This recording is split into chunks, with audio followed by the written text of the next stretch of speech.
Hi and welcome along to AFTV Transfer Daily, the show that keeps you up to date with players that be linked with a summer transfer move to Arsenal.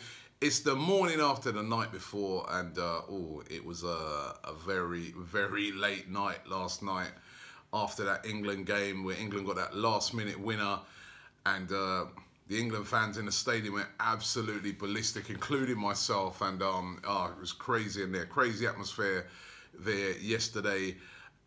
In the Volgograd Stadium, and a great start for England, even though very shaky at times.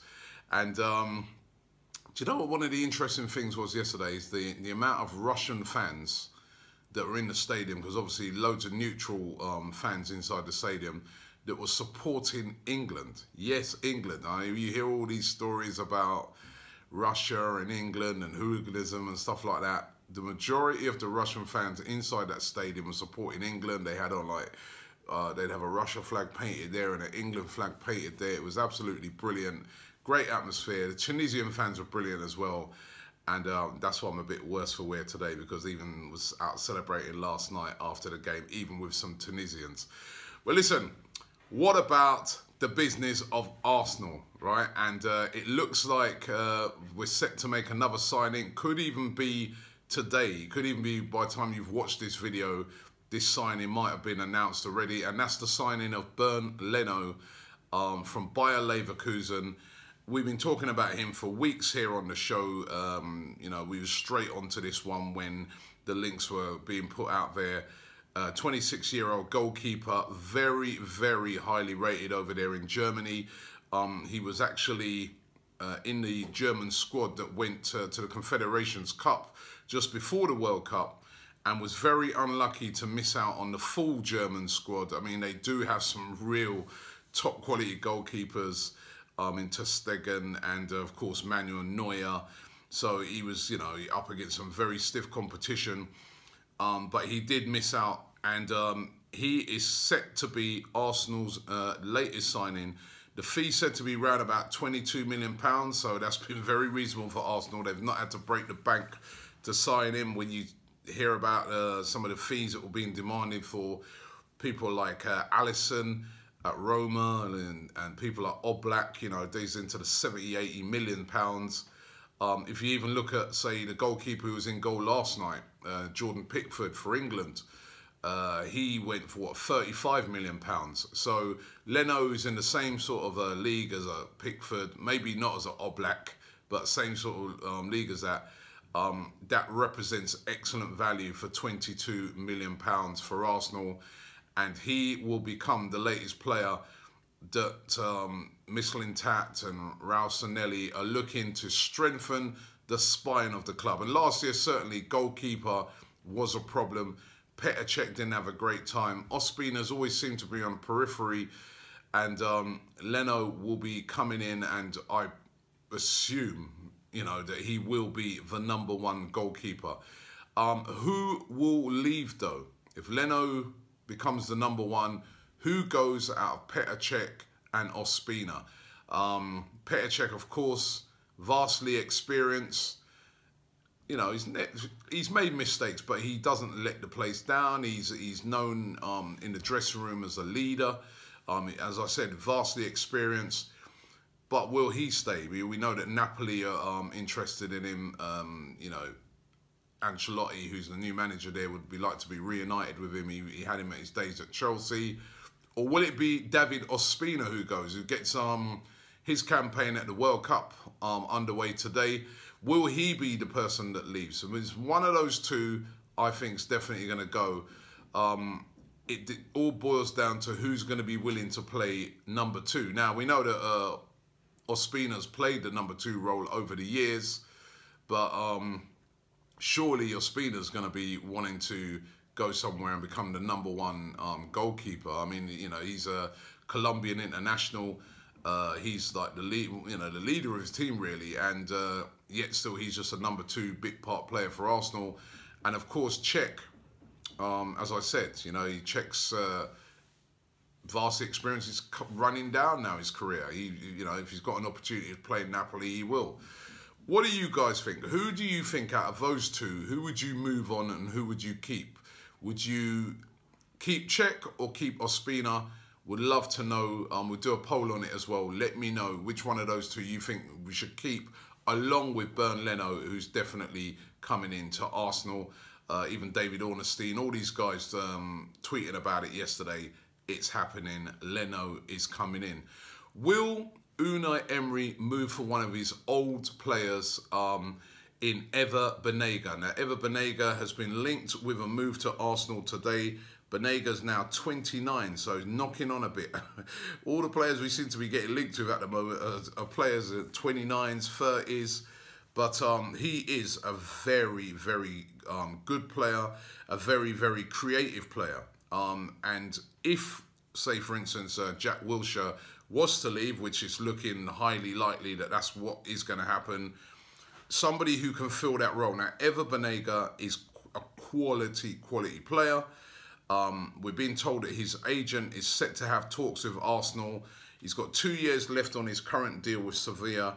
And if a decent offer came in, Sevilla would definitely be up for selling him, even though they wouldn't want to lose him because he's their main man. But Unai Emery apparently wants to be reunited with Ever Banega, so we're going to have to keep our eyes on this one and see how that one develops. Lucas Torreira, that's the other signing that's definitely incoming. The talks are still ongoing or in an advanced stage, according to a lot of reports. But we're expecting that one to happen as well. That one to go through for around about 25, 26 million pounds. He's going to be that defensive midfielder coming in to add a bit of steel into that midfield, which has been needed for quite a long time. So there's a real transformation going on at Arsenal with the whole sort of structure of the spine of the team. One player that looks like he's going to be big parts of Arsenal's team going forward, and that's Hector Bellerin. Unai Emery saying that Hector Bellerin is definitely staying at Arsenal, and Daily Mirror reporting today that Hector Bellerin's are one of 5 untouchable players. They don't really go into details of who the others are, but Hector Bellerin is one of those 5 untouchables. It's going to be really interesting to see what happens with Hector Bellerin under Unai Emery. Will Unai Emery be able to get the best out of him? We've seen, I have to admit, a very poor Bellerin last year. You know, crosses were poor. Many a time getting caught out of position in games. He really does need to improve. Unai Emery, we know, is a tactician, a disciplinarian. Hopefully is going to get the best out of Bellerin, and saying that he's one of these untouchable players. He's going to have to really prove himself as well, because he's got Stefan Lichtsteiner now, Lichtsteiner pushing him. So it's going to be interesting to see how big. I mean, if we can get the best out of Hector Bellerin, he is a top player, and probably he's looking at the World Cup saying to himself, I should be there, and he probably should be there. But he had such a bad season that he didn't get into the team. So can Unai Emery transform him? That's going to be very interesting to find out this coming season. This is what Unai Emery's been brought in for, to sort of turn around these sort of failing players. Now, Gelson Martins is still on the table for Arsenal. They're still in the hunt for him. Gelson Martins, 23, of course, from Sporting Lisbon. He's with Portugal. They're playing again today. He's with their World Cup squad. He didn't actually get on in the first game. But the really tricky winger is still wanted by Arsenal. The only problem is now lots of other clubs are entering the race for him. Everton's supposedly very, very interested in him. Spurs, very, very interested. Liverpool apparently interested in him now as well. So if Arsenal are to get this deal done, they're going to have to get their skates on. We definitely need a winger. And again, he's another player that represents pretty decent value, particularly if he cancels his contract, as the rumours have been going around. It doesn't appear that he's cancelled his contract yet, so that may be highly unlikely to happen.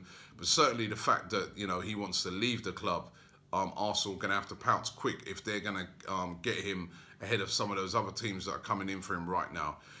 2 players who look like they're definitely leaving Arsenal are Joel Campbell and Lucas Perez. Both of those look to be on their way out. Campbell, of course, is at the World Cup with Costa Rica. Never really had a chance, really, at Arsenal. But it's looking like Campbell, Lucas Perez, Jack Wilshere as well. It looks like those 3 could be gone from the team. come the start of the season, and we're going to see a real sort of transformation of Arsenal. New manager, new sort of defence, spine. It's going to be really exciting times for the new season. I still think, though, Arsenal need that marquee statement signing. All these signings that they're making are sensible signings. Goalkeeper, defenders, defensive midfielders. What we've been crying out for, to fix those areas. None of them are those real standout names, though. But Leno, great prospect. Could become a really, really top goalkeeper. He's really on his way to doing that. And Lucas Torreira, you know, the reports from Italy are great about this guy. Could be just what we need. But I still think Arsenal need that real statement marquee signing. Something that gets the fans really pumped up ahead of the new season. Remember, we start off with a really hard game against Manchester City, then away to Chelsea. So a statement signing would be absolutely brilliant, but let's hope and pray that happens before the end of the transfer window. Picking out a player from yesterday that's you could look at and say, oh, you could possibly get this guy, maybe if you put the money in and that. And somebody who performed well at the World Cup and done really brilliantly. There's one guy I'm going to pick out. Now, it's probably too late for him because I think he's about 31 now. But that's Dries Mertens, who plays for Belgium, also plays for Napoli. 31 now, that's the only unfortunate thing. Scored a screamer yesterday in their win over Panama. I really, really like this player. I've liked him for a few years now. I think he would have been perfect for Arsenal. We probably just about missed it on him, but he would have been a quality signing. And listen, even still now, even at 31, he wouldn't cost much, would he? Which fits the agenda of Arsenal. And he's still a top quality player. Scores lots and lots of goals. And the sort of player that would excite me, seeing him at Arsenal, but very highly unlikely. But what do you think? Who would you pick out from yesterday? I know a lot of people might say Harry Kane, but he's just signed a brand new contract at Spurs. He would have been... We had him at Arsenal, remember? He was an Arsenal player. And he's bagging him in left, right and centre now. But who do you pick out from yesterday? But that's my pick from yesterday. Dries Mertens. Him in an Arsenal shirt, he would have been banging in loads of goals. Thanks for watching the show today. Don't forget to follow all of our content over here in Russia at the World Cup. Later on, we're going to be going to watch Russia in the fan park. That should be really, really lit because their fans are really up for it now following their first game. And check out all of our videos from yesterday around the England game. Got some great content. Great interview with Spencer FC after the game, Troops. The vibes inside there was brilliant. Thanks for watching, and we'll be back tomorrow.